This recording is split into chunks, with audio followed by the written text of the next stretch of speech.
Très bien, bonjour à toutes et tous. Je me présente, donc je suis David Leroy, le directeur opérationnel du campus des métiers et des qualifications d'excellence sur le numérique et la photonique pour la Bretagne. Donc un campus qui est basé à Lannion dans les Côtes-d'Armor. Donc ma présentation, c'est un petit peu pour expliquer justement les campus des métiers et des qualifications sur le territoire national, hein, leur rôle, les objectifs également de ces campus. Alors là, comme vous pouvez le voir, donc, il y a un certain nombre de campus en France. Alors tous ces campus sont issus d'un projet de loi d'orientation et de programmation pour la refondation de l'école de la République en 2013. Et donc, dans la feuille de route, l'objectif des campus, c'était de valoriser l'enseignement professionnel et de renforcer l'insertion des jeunes dans le monde économique. Alors, là, sur cette diapo, on voit uniquement une quarantaine de campus, et pourtant, aujourd'hui, en France, il y en a environ 80. Certains se sont arrêtés pour faute d'activité, d'autres ont vu le jour. Alors 80 campus, tout simplement parce que au démarrage, dans le projet de loi, c'était donc des campus des métiers et des qualifications. Et depuis 2019-2020, tous ces campus devaient demander une nouvelle labellisation. Une labellisation, c'est pour 4 ans. Il fallait redemander une nouvelle labellisation. Et le nouveau ministre de l'Éducation nationale a impulsé une nouvelle génération de campus qu'on appelle les campus d'excellence. Et là, sur cette diapo, on voit les 40 campus d'excellence qu'il y a à l'heure d'aujourd'hui sur le territoire national. Alors, tous ces campus, ils sont là pour apporter, par la formation, une réponse à un besoin en emploi et en compétences dans une filière bien définie. Donc on les voit sur le côté de la diapo. Donc il y a 12 filières. Et donc tous ces campus sont construits autour d'un de ces secteurs d'activité d'excellence. Et ça correspond à un enjeu socio-économique, qu'il soit national ou régional. Et donc pour cela, et pour pouvoir mener les actions, le campus s'appuie sur la collectivité et les entreprises. Donc on voit, il y a le transport, il y a le numérique en ce qui me concerne, il y a l'hôtellerie-restauration, le bâtiment, les travaux publics, etc. Je ne vais pas tous les nommer. Alors pour démarrer, un campus, il va se construire autour d'un triptyque. Donc j'ai déjà parlé de la filière d'avenir.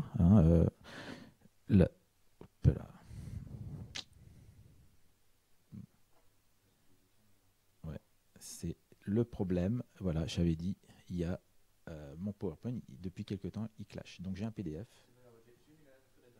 Ok. Je vais mettre le PDF du coup parce que sinon il va le refaire. Je me demande si c'est pas à cause des animations, mais voilà. Alors je reviens. Voilà. Donc je disais, le campus il se construit et il repose sur un triptyque. Donc le premier point, c'est donc de soutenir le développement d'une filière porteuse d'avenir. Donc ça, c'est le point que j'ai parlé précédemment. Les deux autres points, donc il faut maintenir des compétences sur un territoire, et puis il faut améliorer l'excellence de la formation.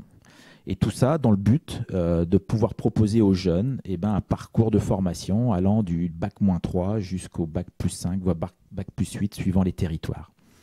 Donc un jeune va rentrer sur un campus et il va pouvoir se projeter, de se dire je vais rentrer dans cette voie, dans cette filière, et je vais avoir des passerelles et je vais pouvoir arriver à un diplôme, au diplôme que je veux. Pour pouvoir se faire, il faut des partenaires. Et donc là, on est vraiment dans un mode de dynamique partenariale. Et autour de la table, on va avoir tous ces acteurs que vous avez sur cette diapo, donc des établissements scolaires, ça peut être des lycées professionnels, des établissements d'enseignement supérieur, les universités, les IUT, les écoles d'ingénieurs, des centres de formation d'apprentis, et également des organismes de formation continue de type les Greta, avec qui on travaille beaucoup. Il y a également des laboratoires de recherche. Il va y avoir des structures d'aide au développement économique et puis des entreprises. Et donc au niveau des entreprises, ça va être des grands groupes, des TPE, des PME.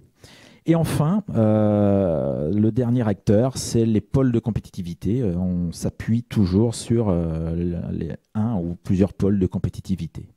Donc tous ces gens sont un petit peu dans ce que j'appellerais un laboratoire et ils vont définir les formations de demain dans un domaine particulier, c'est-à-dire dans le secteur d'activité d'excellence.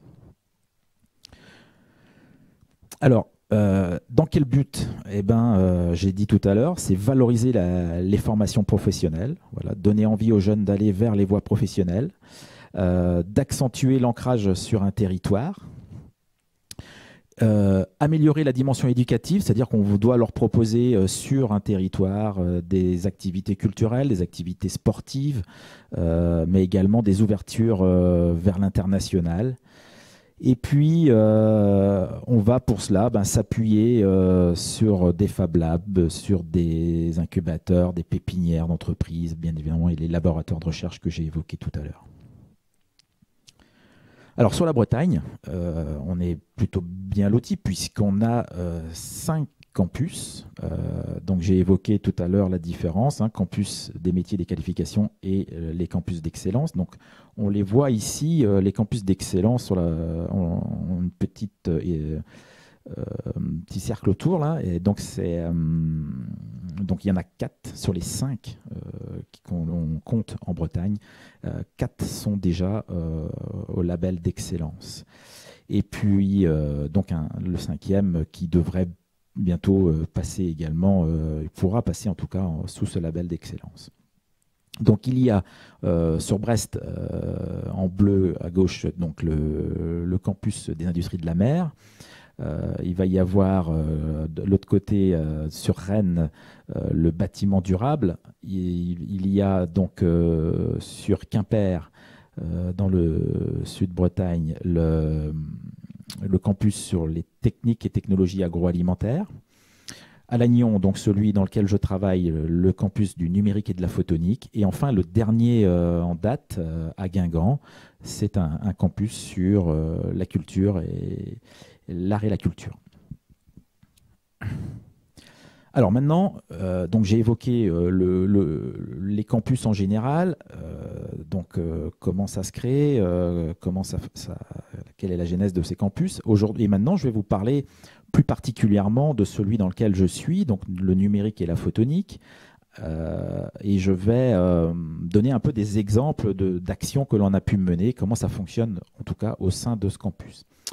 Alors, je ne vais pas tout reprendre. Donc ici, c'est un peu l'historique de ce campus. Donc, en 2013, c'est là qu'on a eu ce projet de loi. Mais nous, sur Lannion, le campus, il est arrivé en 2016. Voilà, donc labellisation en 2016. Première labellisation donc, que l'on a obtenue pour 4 ans.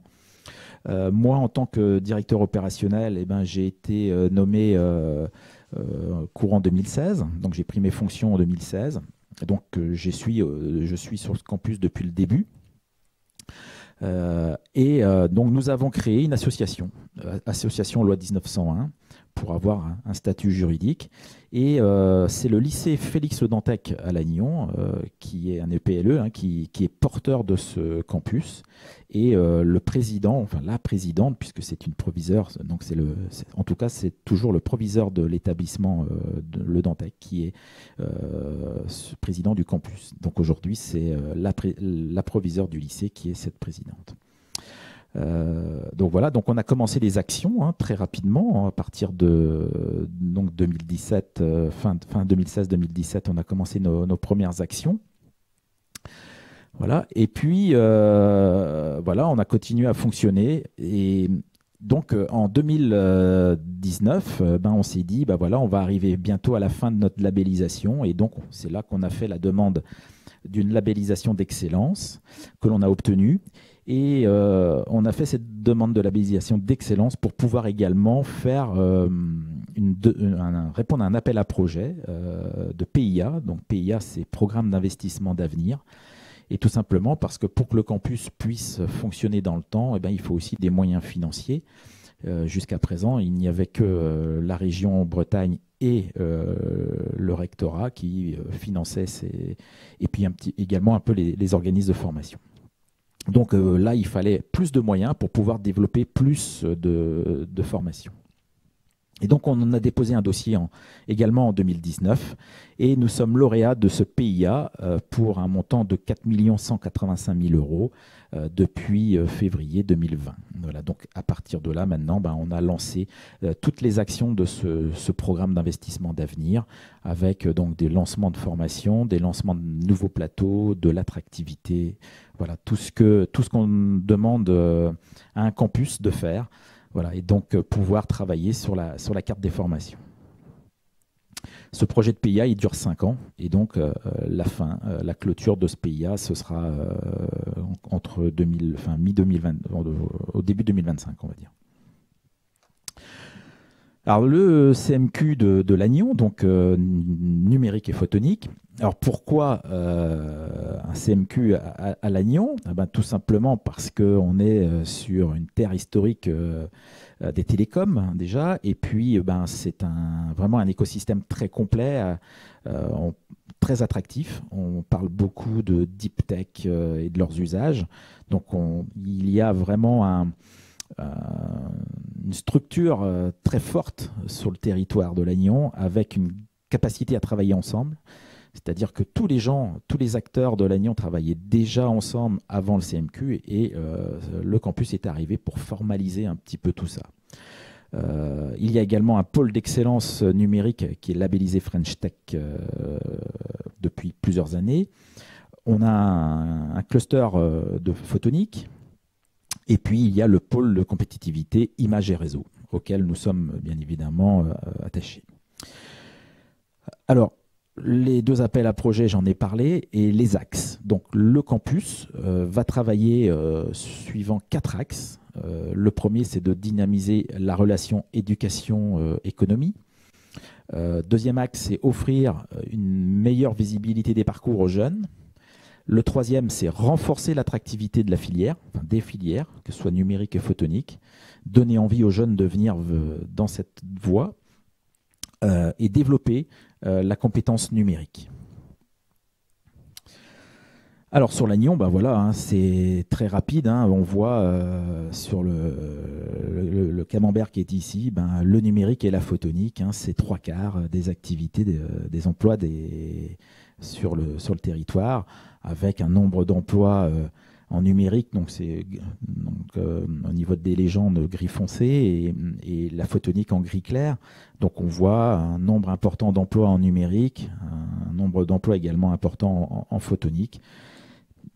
Donc pareil, le nombre d'entreprises, et puis également le nombre d'étudiants et les diplômes sur le territoire. Donc on voit 2000 étudiants pour le numérique et 200 étudiants sur la photonique. Voilà, alors nous, nos partenaires, les voilà. Donc j'ai repris la même diapo que tout à l'heure, où c'était plutôt général, où je parlais vraiment des organismes de manière générale. Là, on vous précise un peu plus.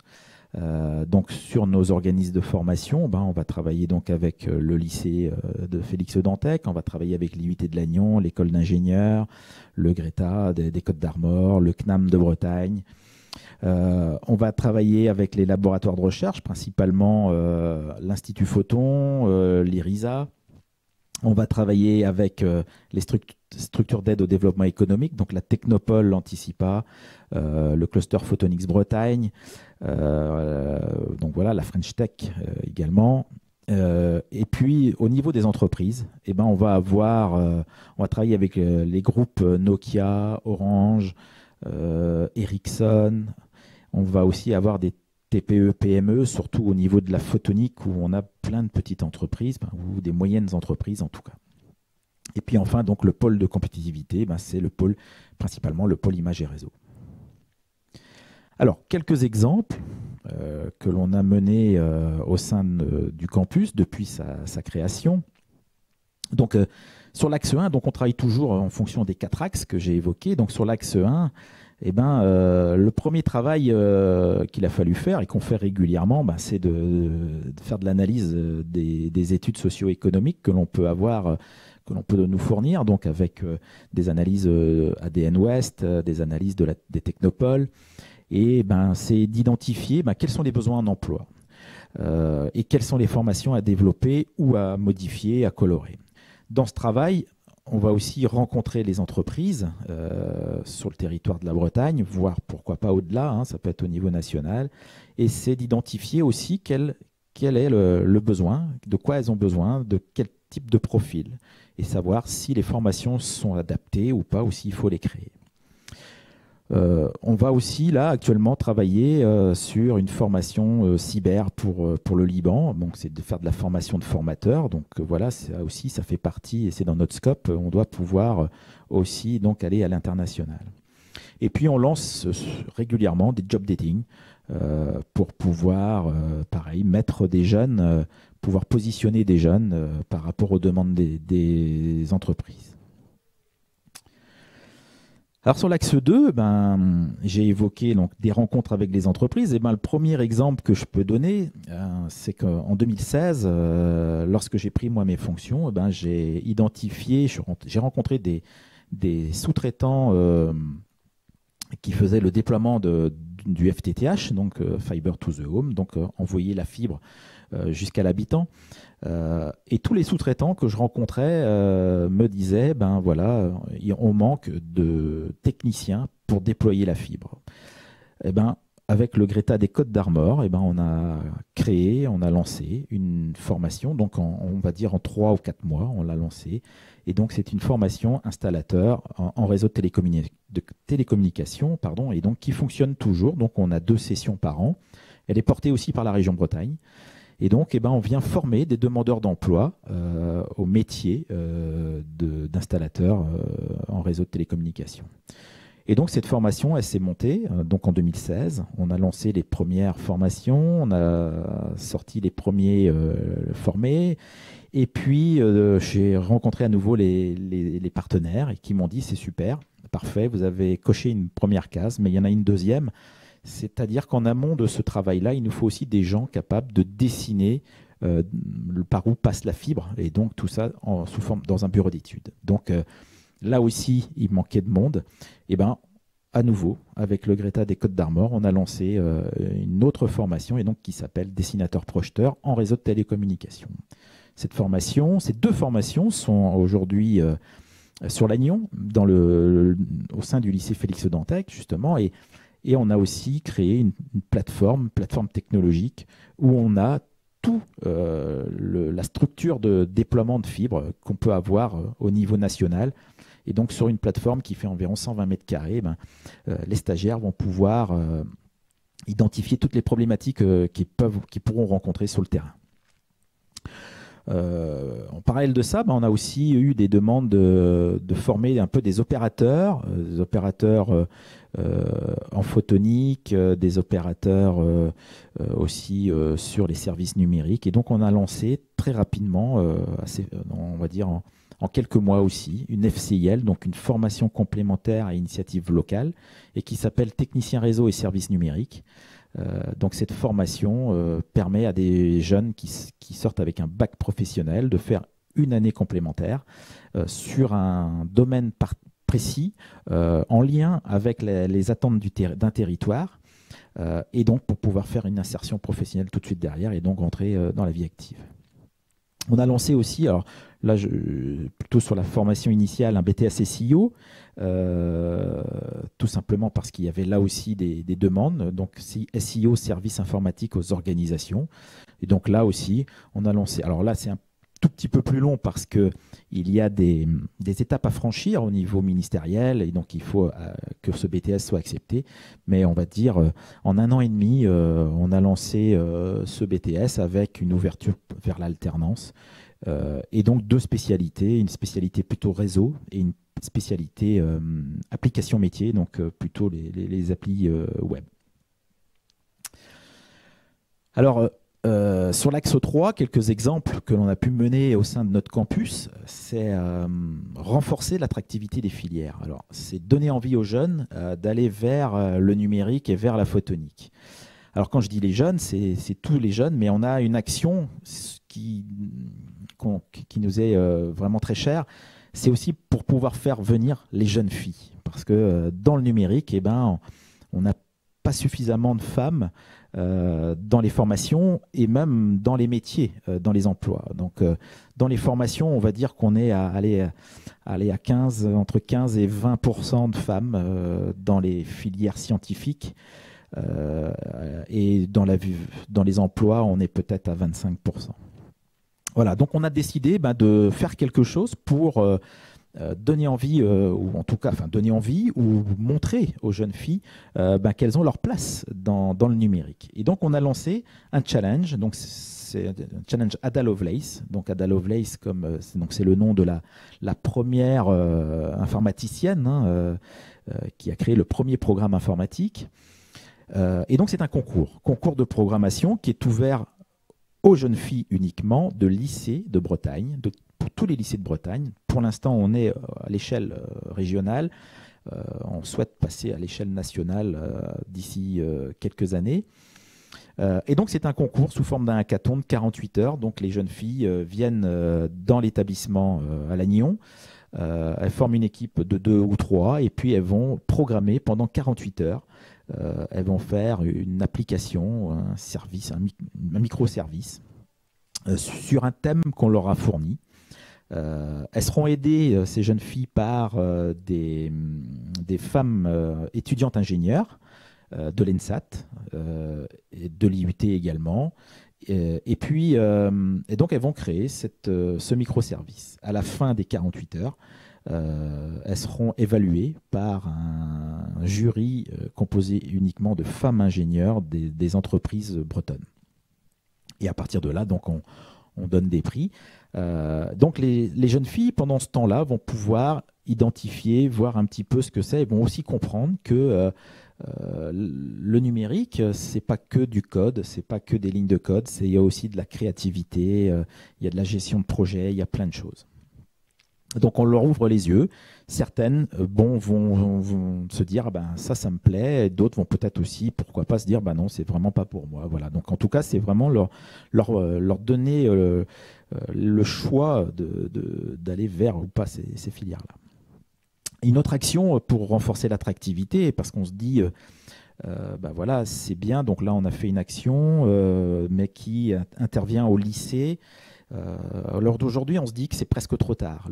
Une fois que les élèves sont arrivés au lycée, pour certains, on peut encore leur donner des orientations, mais on se dit qu'il faut peut-être le faire dès le collège. Donc on a lancé également une autre action qui s'appelle Métiers du numérique.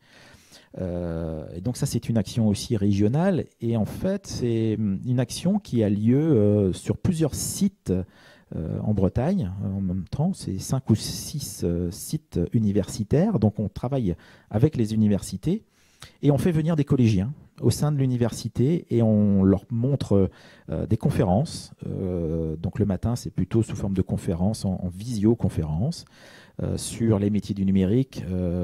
On parle également de féminisation, etc. Et l'après-midi, ils vont travailler sur des activités pratiques autour du numérique. Donc ça peut être de la programmation, ça peut être de la réalité virtuelle, ça va être de la photonique, ça va être de la sécurité numérique. Et on va leur montrer toutes ces filières. Donc aujourd'hui, on en est à notre 5e édition, pour 2022. Sur le Challenge Ada Lovelace, je ne l'ai pas dit, mais on va lancer notre 7e édition en 2022.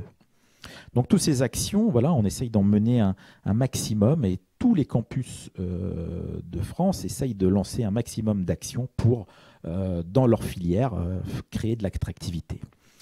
Alors, d'ailleurs, aujourd'hui, on a également lancé des réseaux, alors on appelle ça les RTN, réseaux thématiques nationaux, au niveau national. Donc, c'est-à-dire que tous les CMQ numériques, autour du numérique, vont pouvoir se réunir et vont pouvoir identifier des actions qui sont porteuses dans un endroit ou dans un autre, et pour pouvoir les reproduire dans un autre CMQ. Et c'est ce on cherche à faire avec le Challenge Ada Lovelace. On va le dupliquer sur d'autres CMQ en France, de façon à pouvoir arriver à un concours complètement nationale, avec une finale régionale en même temps, hein, en présentiel, et une finale nationale plutôt en distanciel. Alors le dernier axe sur lequel on travaille, donc j'ai dit, c'était de développer, de valoriser les compétences numériques. Donc c'est de développer des nouvelles pédagogies. Donc on voit beaucoup de choses autour de la réalité virtuelle, de la réalité augmentée. Donc on travaille sur les deux volets. Sur la réalité virtuelle, d'ailleurs ceux qui sont présents pourront passer sur le stand.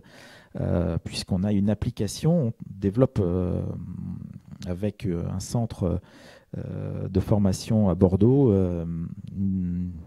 des applications de réalité virtuelle autour de la photonique, justement. Alors la photonique, je parle depuis le début de ma conférence sur la photonique, mais j'imagine que plusieurs personnes ne savent pas forcément ce que c'est que la photonique. Donc c'est manipuler, gérer et détecter de la lumière. C'est tout ce qui est autour de la lumière. Donc on va avoir les lasers, on va avoir les fibres optiques, on va avoir les diodes laser, même les LED, l'éclairage, etc. Tout ça c'est de la photonique. Et aujourd'hui, la photonique, elle apparaît dans beaucoup de domaines. Hein, et l'outil où on en a certainement le plus et qu'on utilise tous les jours, c'est notre smartphone. Et donc pour pouvoir, pareil, donner envie aux jeunes, de montrer aux jeunes ce que c'est que la photonique, pour que ce soit plus parlant, parce que là, j'ai des termes, on a créé, on utilise en tout cas des applications de réalité virtuelle, et donc très simplement et de manière assez ludique, les jeunes vont pouvoir découvrir ce que c'est que la photonique. Voilà, donc j'ai évoqué également le PIA tout à l'heure. Et sur notre CMQ, on a donc, on s'est dit, maintenant, on a développé des actions. Elles ont fonctionné. On a créé des nouvelles formations. On a créé de l'attractivité. On a créé des nouvelles pédagogies numériques. Mais demain, il va falloir encore aller plus loin que ça. Et donc, c'est pour ça qu'on a répondu au PIA. Donc ce PIA qu'on a obtenu, on va y travailler sur 3 grands axes. Donc un axe numérique, un axe photonique et puis un axe transverse qui va permettre de dynamiser les 2 premiers. Et donc on a une répartition des montants. Donc on est financé par l'État à hauteur de 37% environ. On est financé par... on a d'autres financements publics, la région Bretagne, on a l'Agnon-Trégor Communauté et on a le conseil départemental des Côtes-d'Armor. Et enfin, ce qui est propre à ce PIA, c'est qu'il faut également des fonds privés. Et donc on a 38% de fonds privés, donc des partenaires privés, des entreprises et autres. Donc voilà, donc tout le monde, là on est vraiment sur un travail partenarial, hein. Tout le monde est autour de la table et tout le monde a regardé qu'est-ce qu'il faut. Les entreprises nous ont dit on a besoin de ceci, on a besoin de cela. Donc voilà, et on a lancé, on a écrit un projet et un dossier de candidature et donc qui a été validé par la commission de la Banque des Territoires. Voilà, donc ce PIA, il va nous permettre de créer des nouvelles formations, d'en faire évoluer certaines par la coloration de formation avec du numérique. On va créer des plateaux.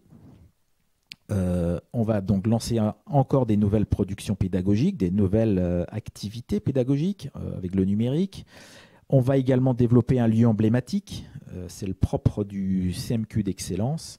Il faut un lieu emblématique et donc nous, on va créer un espace de coworking, on va créer des espaces de prototypage. On aura un écosystème apprenant de référence, voilà le terme qu'on lui a donné. Et puis on va travailler sur l'axe transverse avec des sites web, mais alors des sites web qui vont permettre aux jeunes de trouver leur parcours. On va donc encore et poursuivre notre travail sur la féminisation des métiers. On va également avoir un axe sur l'entrepreneuriat, favoriser les jeunes à aller vers l'entrepreneuriat. Et grâce à ce lieu emblématique que l'on va mettre en place, eh ben, les jeunes pourront rencontrer des startups et pourront rencontrer aussi des structures d'aide au développement économique. Et donc tous ces jeunes qui participent à des concours régulièrement et qui ont des idées fantastiques, eh ben, ils vont pouvoir poursuivre les idées et pourquoi pas donc aller vers de l'entrepreneuriat. Voilà, et j'en ai terminé. Et donc, ces 2 diapos que je viens de passer, ben, ce sera l'introduction de ma conférence de cet après-midi sur des sujets que l'on a d'ores et déjà développés dans le cadre de ce PIA. Et ben, je vous remercie toutes et tous et bonne journée à tous.